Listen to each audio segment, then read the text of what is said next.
For 397 days, Ukraine stands strong against the Russian invasion. President of Ukraine Volodymyr Zelensky visited the front line in Zaporizhzhia Oblast as well as Dnipro Oblast, reports Ukrainska Pravda. The president was briefed on the operational situation in the various parts of the front line and the current supply of ammunition and equipment. Zelensky met Ukrainian warriors and awarded them with state awards. In return, the soldiers presented the head of state with a coin which symbolizes military brotherhood. In Dnipro, the president held a meeting of the staff for the first time not in Kyiv.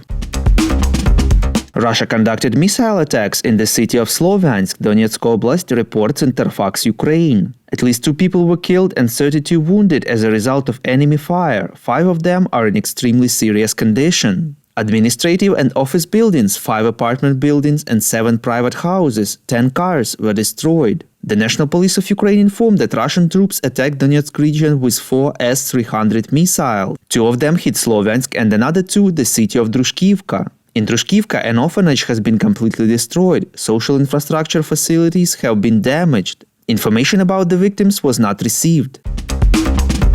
Media and volunteers are prohibited from entering the frontline city of Avdiivka, Donetsk region, due to the worsening situation there, reports Prямyi.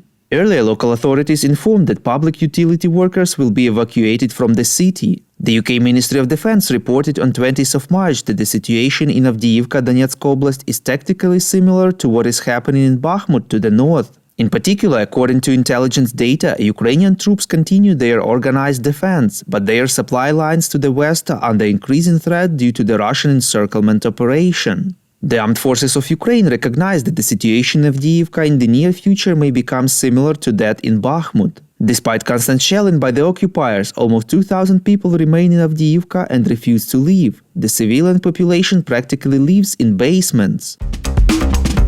We would really appreciate if you could rate us, ideally with 5 stars, in the apps where you are listening to this podcast and leave a glowing review. This way more people would learn about the highlights from Ukraine and truth about Russia's invasion. German Chancellor Olaf Scholz informed that Berlin has delivered all promised Leopard 2 tanks to Ukraine, reports Militarny. According to the German media Spiegel, the German government has fulfilled its promise to deliver 18 Leopard 2 battle tanks to Ukraine in its A6 modern modification. In addition, the media source informed that Ukraine has already received about 40 Marder infantry fighting vehicles. In another publication, Spiegel informed that the German government wants to increase spending on military aid to Ukraine from 3 to 15 billion euros over the coming years, reports Ukrainska Pravda. According to the confidential letter from the German finance minister Christian Lindner to the Bundestag Budget Committee, Berlin wants to drastically increase its military aid for Ukraine in the coming years. This aid includes material resources related to air defense, as well as armored tracked vehicles, ammunition for weapons systems supplied by Germany, and artillery.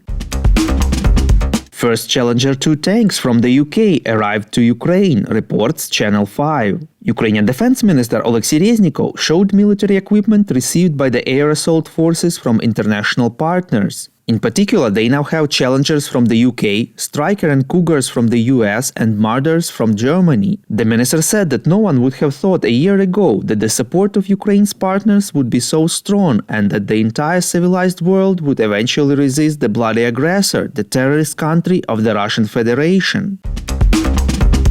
The Wall Street Journal informed that Russia is supplying Iran with cyber weapons, including digital surveillance tools, in return for drones, reports European Pravda.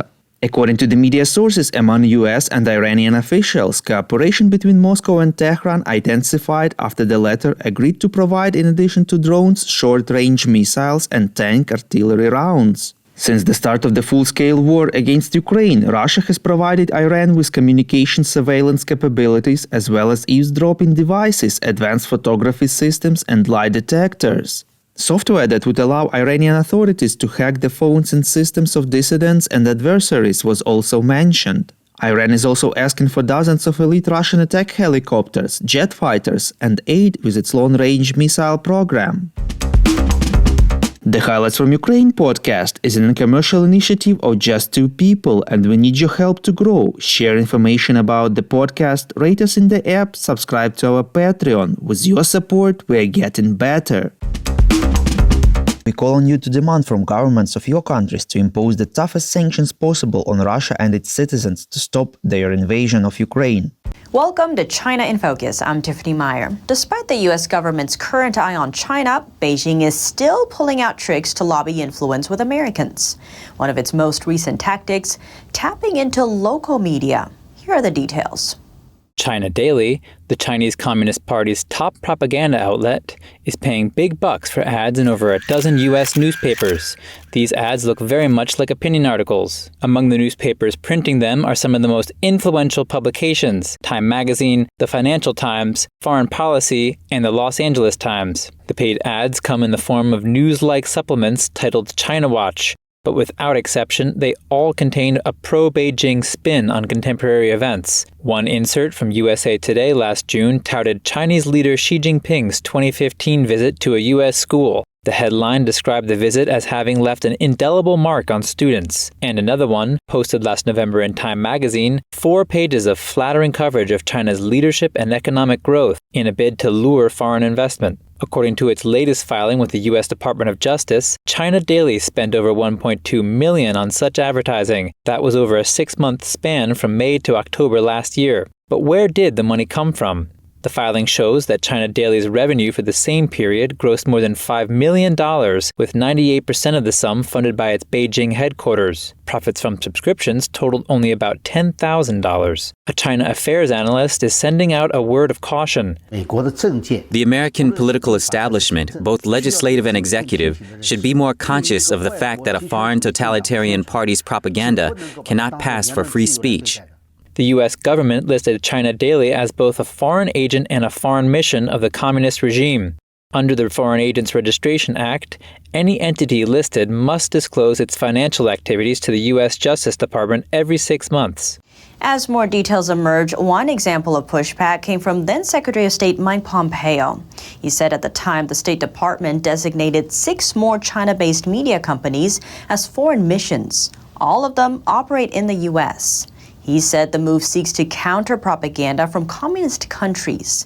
He added at the time the decision isn't to restrict what outlets can publish in America, but to, quote, ensure that American people can differentiate between news written by a free press and propaganda distributed by the Chinese Communist Party itself. But it seems it's not just opinion pieces. Chinese state-run media have also had a hand in influencing U.S. elections. That's according to reports filed with the government.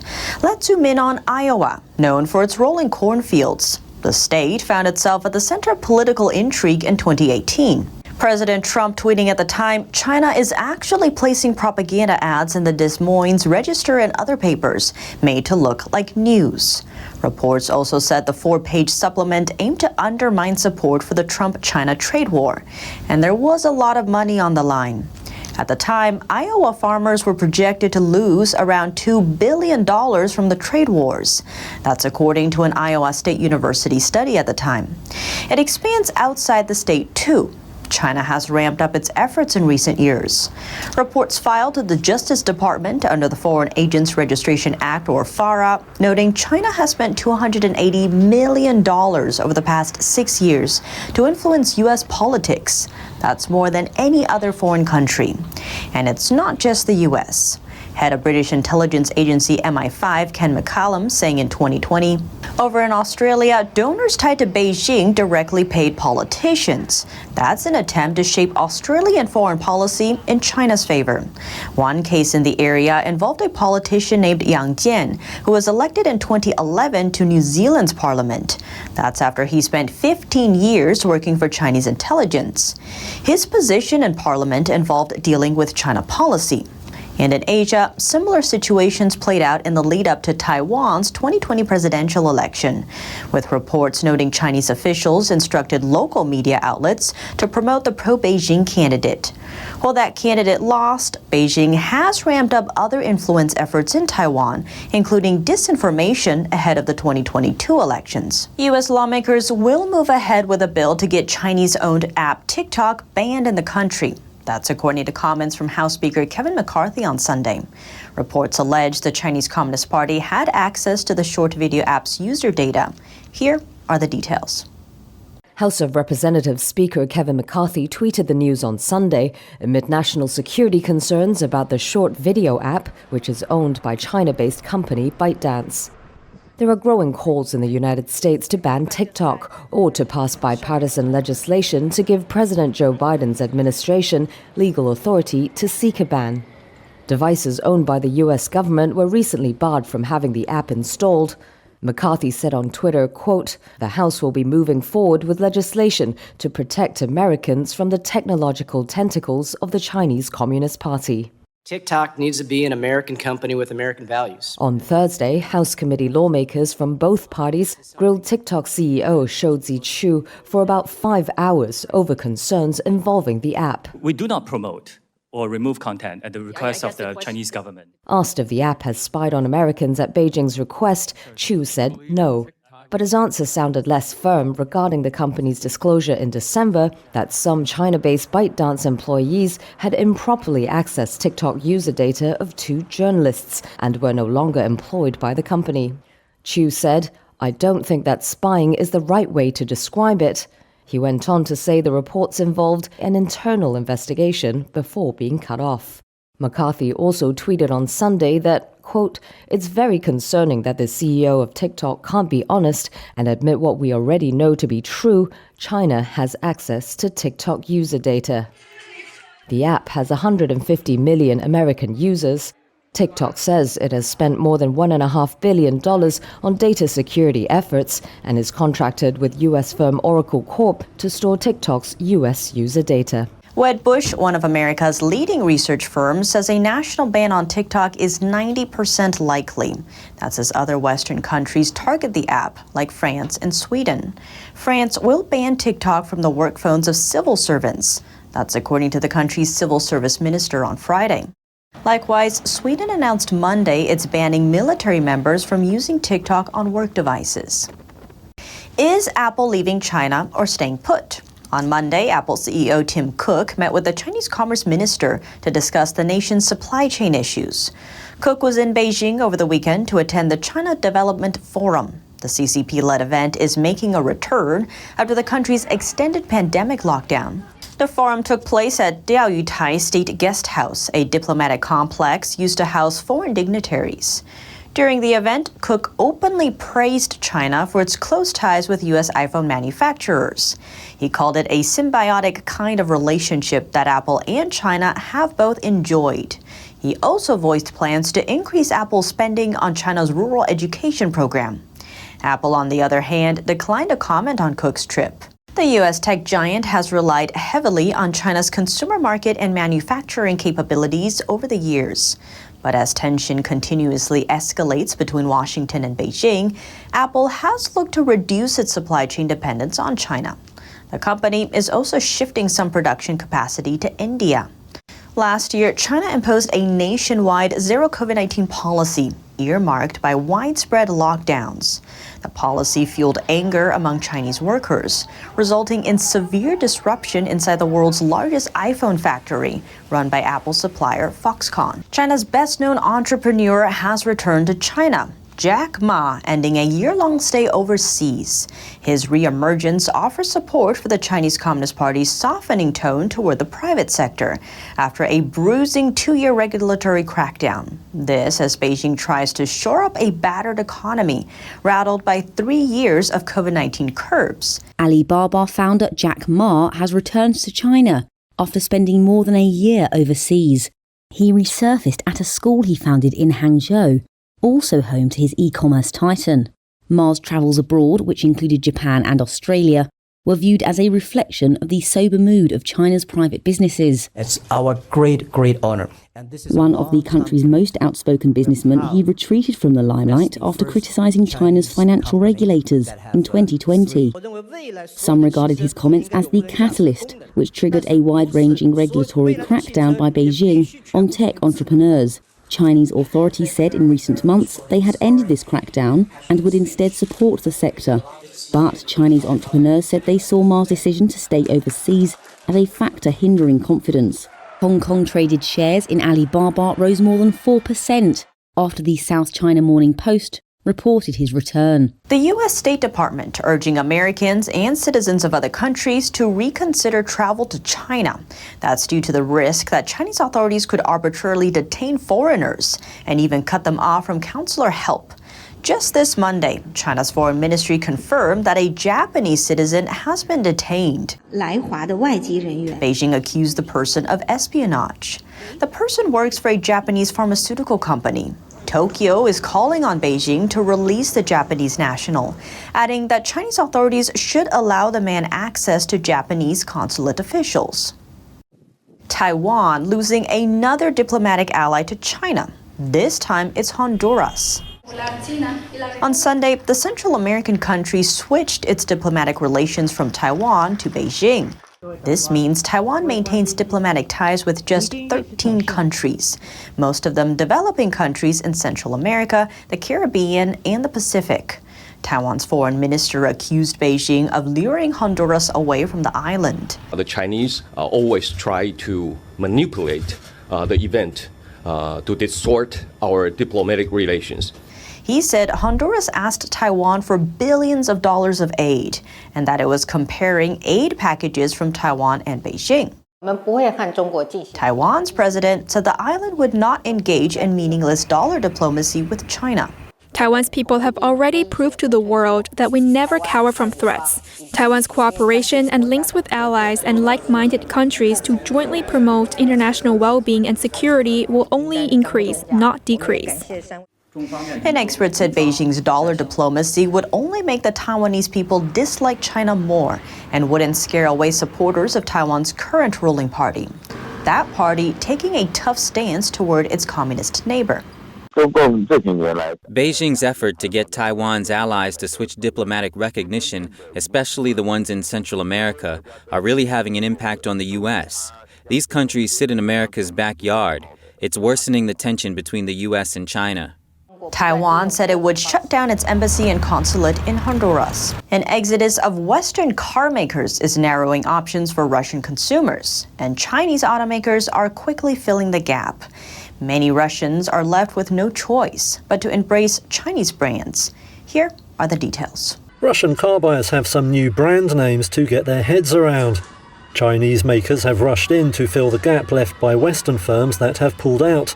That leaves shoppers to learn about companies like Haval and Geely. So far, the welcome is wary at best. Car buyers Reuters spoke to were unsure about the quality of the new offerings. At the price they're charging, the plastics look cheap, says one man. Auto journalist Sergei Aslanyan says that reflects a Russian perception that Chinese products are down market. If a person in Russia wants to put somebody down, they will say that, hey, you have a Chinese phone or your car is Chinese.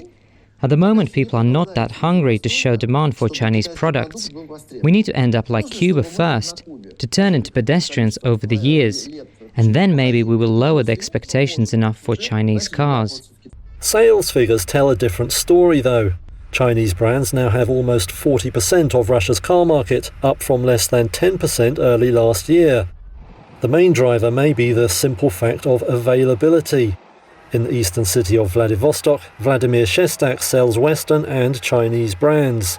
In light of all the recent events, we mostly rely on Geely sales now. But we continue to sell Mercedes cars. Some of them are bought via parallel import. Some are leftover stock from before.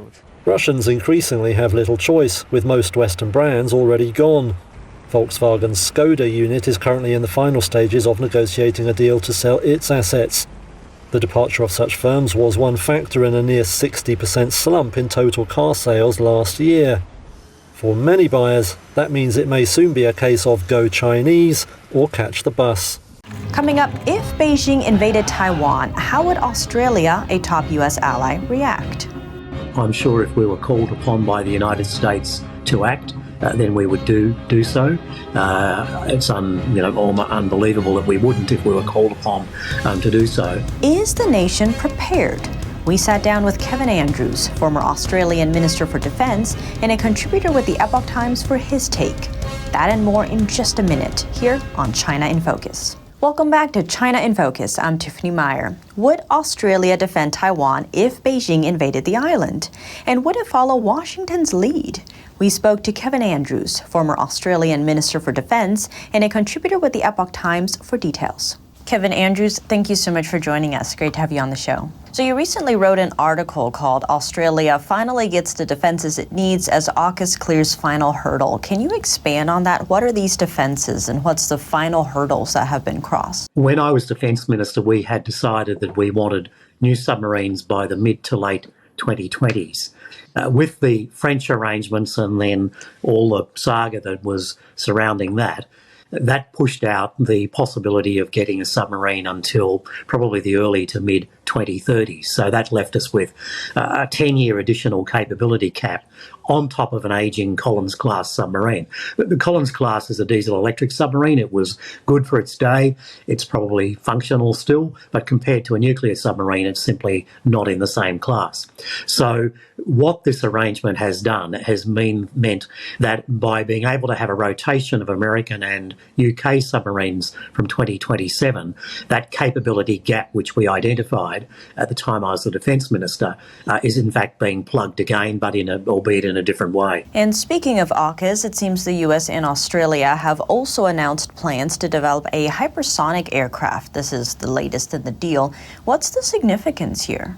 The significance is that the pace of change in terms of technology is so rapid that we have to be, very much up to date. So nuclear submarines under the sea is obviously part of that, but obviously other nations are testing hypersonic missiles, and this opportunity for us to develop hypersonic warfare through not just missiles, but indeed potentially through planes, is really the next generation in terms of what can be achieved in the sky. This sharing of technology between the three countries, Australia, America and the United Kingdom, which is really the most important and significant part of the AUKUS arrangements. And on that note of aggression, it seems if we look at the Chinese regime's movements in the area, one area of concern has been the Solomon Islands. They signed that security pact with Beijing, and in terms of Australia, what does that mean for Australia? This means that we potentially have an aggressive, hostile military force on our doorstep. If one goes back to the Second World War, it was the great aspiration of the then Japanese fleet commander to actually control islands in the South Pacific, such as the Solomons, Samoa, Tonga, etc. If that was to be able to be achieved, you effectively cut off supply lines from a very isolated Australia. Now, what we have now is China seeking to extend its influence into that very same region. It's been trying to, build a port in Papua New Guinea, which has been rejected so far by the government of Papua New Guinea. We see there's the arrangements in the Solomons. It's tried in Palau. There has been reports from the outgoing president of Micronesia of bribery of officials and members of Parliament or Congress in Micronesia. There's been building or attempt to build ports and other facilities in countries, Pacific Island countries like Samoa and Tonga. So this is very much a threat to Australia's security, as I said, in our own backyard. And on that note, in terms of a Beijing invasion of Taiwan, would Australia step in to help, or would that be more to see what the U.S. does first and then see what Australia's steps are? My sense is that we will consider what the United States does. Under the arrangements we have with the United States, we're very close to the United States. I'm sure if we were called upon by the United States to act, then we would do so. It's unbelievable that we wouldn't if we were called upon to do so. And going back to your article from earlier, you did write that if Taiwan falls to the CCP or the Chinese Communist Party, the security of the Indo-Pacific will be greatly endangered, and Australia is not immune from events in our region. What should Australia's next steps be to kind of shore up their own defenses? Well, the first thing Australia must do is what it is doing, but continue the pace of this development, and that is to ensure that we have the military equipment necessary to defend Australia and also to act as a deterrent to any aggressive countries that want to break the international rules of the sea, who want to invade another country, etc. Secondly, we must act in conjunction with other countries. That means that there might be various agreements or understandings. AUKUS is just one between Australia and the United Kingdom. There's the Quad arrangements which involve India. There are arrangements with Japan. There are countries which are not part of these particular arrangements who are nonetheless concerned about what's happening in the China Sea. Vietnam, for example. The Philippines, which is increasing its exercises with the United States at the present time. So from my perspective, there's not going to be just one multinational agreement which relates to how we deal with these problems. There'll be a whole number of agreements, AUKUS being just one of them, the Quad being another, and then bilateral arrangements with other countries to ensure that we're acting in concert and we're all acting in a way in which we will deter any action which would bring about actual conflict. And expanding on that note, you mentioned AUKUS and also the Quad, and if we look at that area of the Pacific, you have the first island chain that blocks off the Chinese military from really getting into the Pacific, and it seems the Chinese regime has been almost trying to build their own Quad around that by maybe with the Solomon Islands and these deals in the Pacific Islands. So what should allies be doing? What should the next steps be there? Well, we have to continue our diplomatic efforts in countries like the Solomons and the other islands in the South Pacific and indeed throughout the Indo-Pacific, the Asian archipelago. That's important. There was probably a time when we regarded those diplomatic efforts as kind of second tier. I'm going back, decades or so. But they are, for Australia's perspective, very much first tier activities now, and we have to continue those diplomatic efforts. Secondly, we can't take the region for granted. We have to be in there, and we have to be saying that we're your nearest best neighbour. We're the ones who have been there when there have been natural disasters in the Indo-Pacific. It's Australian defence personnel who have gone in to help, and reminding these countries, not in any sort of aggressive or patronising way, but reminding them that we have been there. We are peaceful and democratic in our intentions. We're not there to establish a military base and to buy off the country and then leave if we need to. We're there for the long term, as we have been, and that's what's going to be most important for the welfare and the peace and the prosperity of their people.